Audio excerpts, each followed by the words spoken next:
고린도전서 5장 1절에서 13절의 말씀으로 우리에게 주시는 하나님의 말씀에 함께 은혜 받기 원합니다.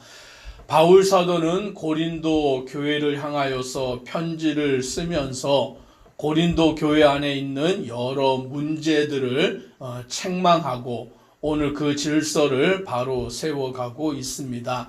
오늘 그 가운데 5장의 말씀은 고린도 교회 안에 있는 음행의 문제를 어떻게 다루어야 하느냐라는 것을 말씀해 주고 있습니다.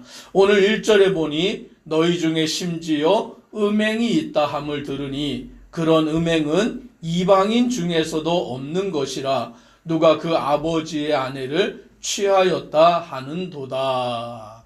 오늘 여기에서 고린도 교회 안에 음행이 있다라고 말합니다. 당시 고린도라는 그 사회는 이 음행에 대하여서 굉장히 무질서했던 것이죠.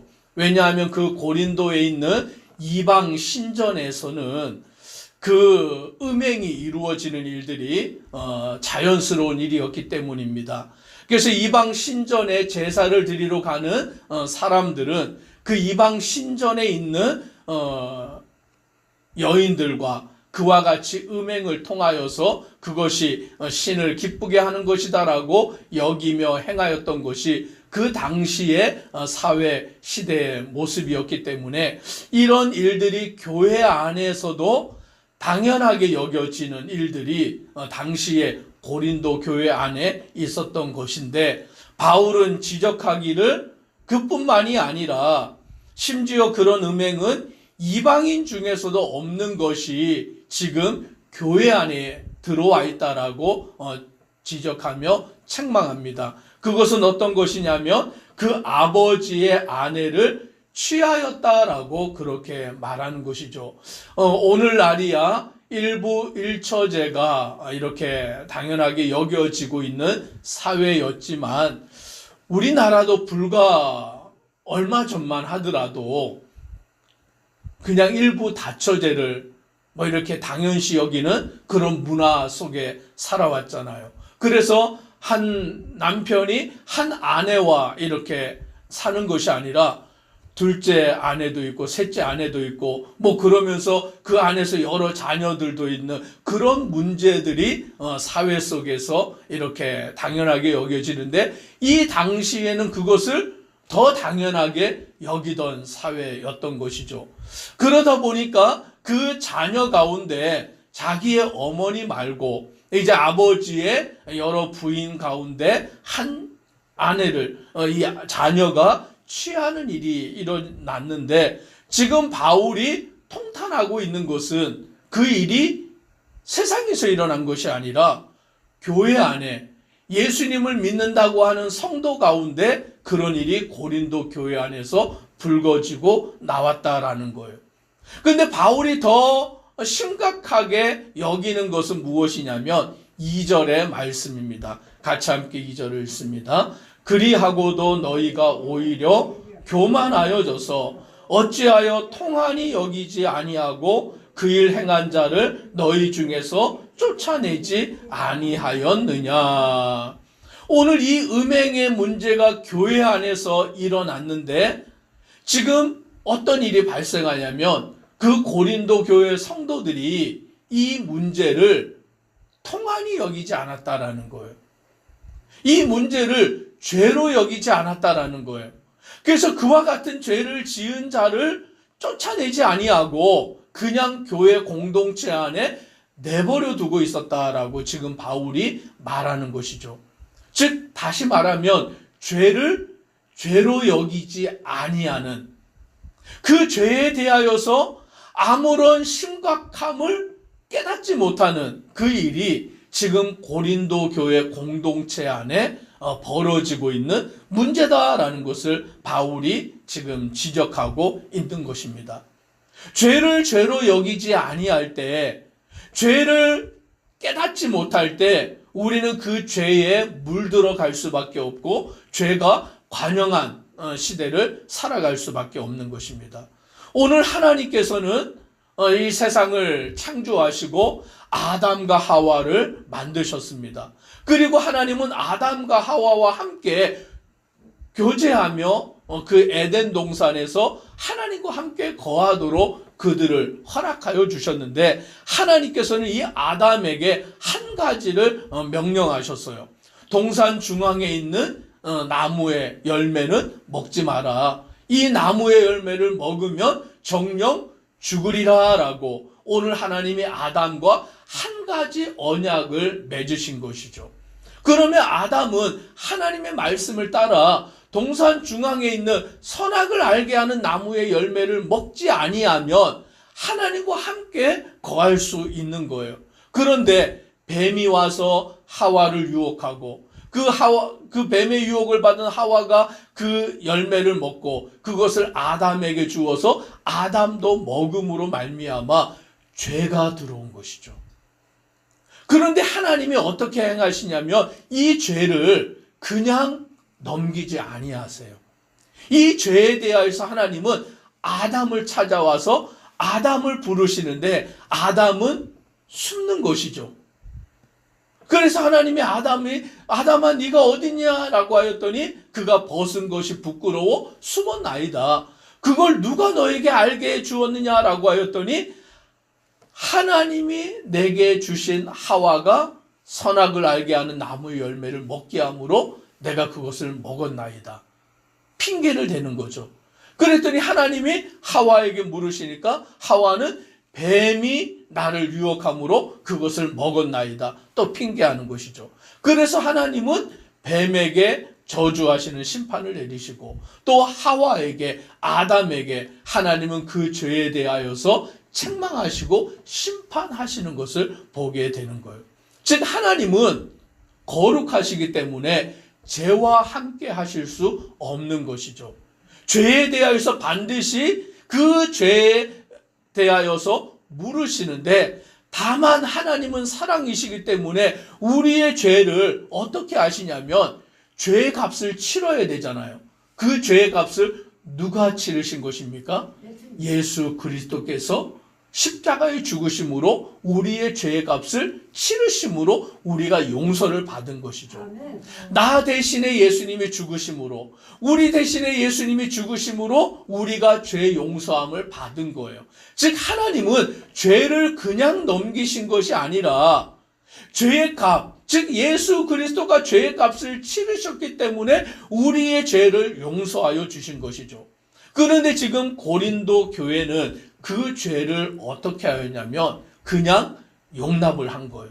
그 죄를 죄로 여기지 아니하는 모습으로 살아가고 있었다라는 것입니다. 그러므로 바울은 그들을 책망하면서 그 죄를 지은 자를 그냥 내버려 두지 말고 그를 내어 쫓으라라고 그렇게 명하고 있는 것입니다.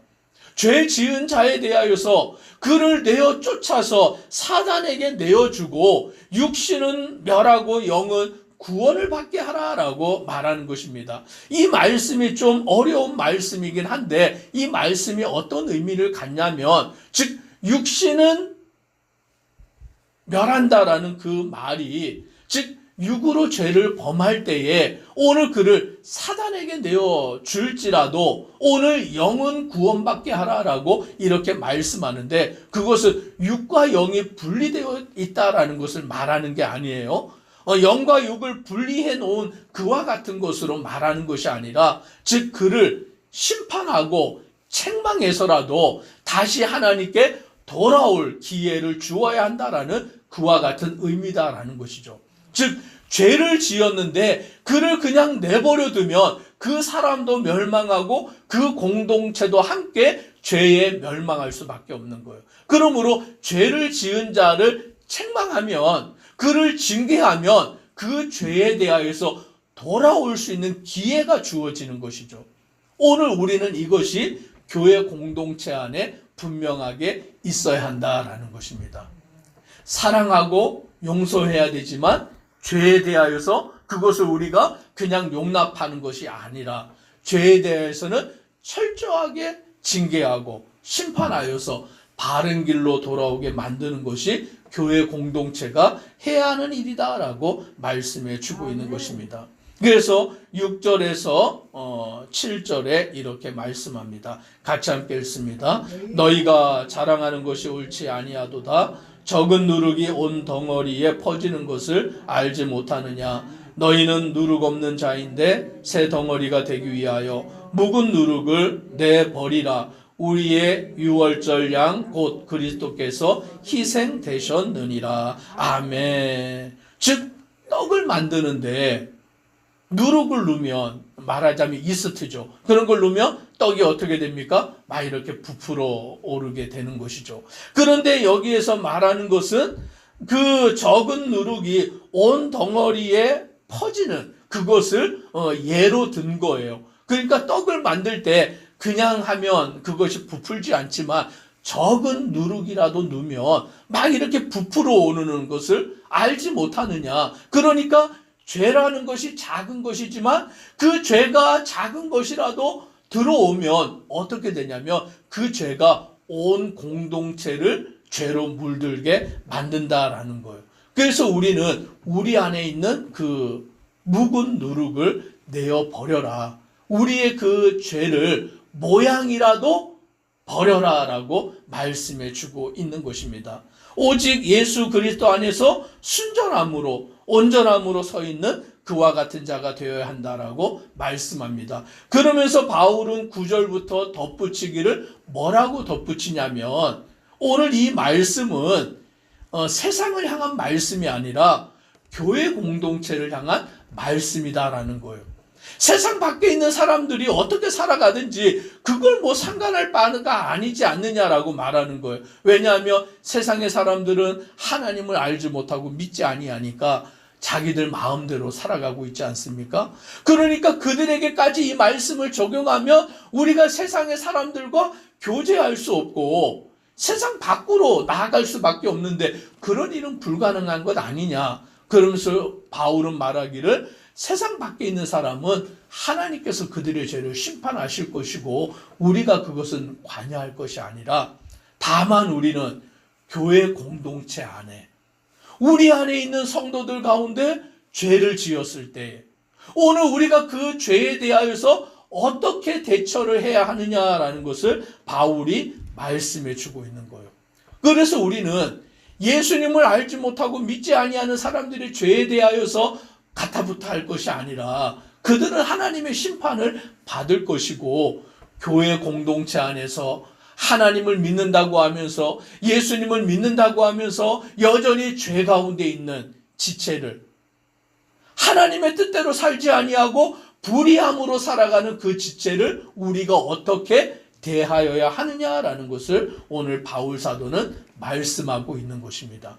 그러므로 우리는 공동체 안에 죄가 싹트고 그 죄가 그 교회 공동체를 무너지게 만드는 것을 내버려 두지 말고 그 죄를 잘라버리도록 그 죄의 모양이라도 잘라버리도록 그래서 교회 공동체가 순결함을 지키도록 만들어라라고 말씀해 주고 있는 것입니다. 오늘 우리는 이 말씀을 통하여서 우리 안에 들어오는 죄를 그냥 내버려 두지 말고 눈 감지 말고 그 죄가 우리를 온통 물들게 만들도록 내버려 두지 말고 죄를 잘라버리고 온전히 주님 안에 순결한 자가 되는 그와 같은 공동체가 되기를 간절히 소망합니다. 기도드리겠습니다. 사랑의 하나님, 오늘 바울 사도는 고린도 교회 안에 가만히 들어온 그 죄의 모습, 그 음행의 모습, 이방인에게조차 없는 그 죄가 고린도 교회 안에 들어왔는데 오늘 이것을 교회 공동체가 죄로 여기지 아니하고 그냥 내버려 두고 있는 그와 같은 모습을 책망하고 있습니다. 오늘 그 죄를 그냥 내버려 두는 것이 아니라 죄에 물들어가는 것이 아니라 죄의 모양이라도 벗어버리라라고 말씀하고 있는 것입니다. 우리는 교회 공동체 안에 예수를 그리스도로 믿는 우리 안에 들어오는 그 죄를 잘라버리고 죄를 내어버리고 오직 주님 안에 거룩한 자로 살아가는 주를 섬기는 성도와 교회가 되도록 은혜 더하여 주옵소서. 예수님 이름으로 기도드리옵나이다. 아멘.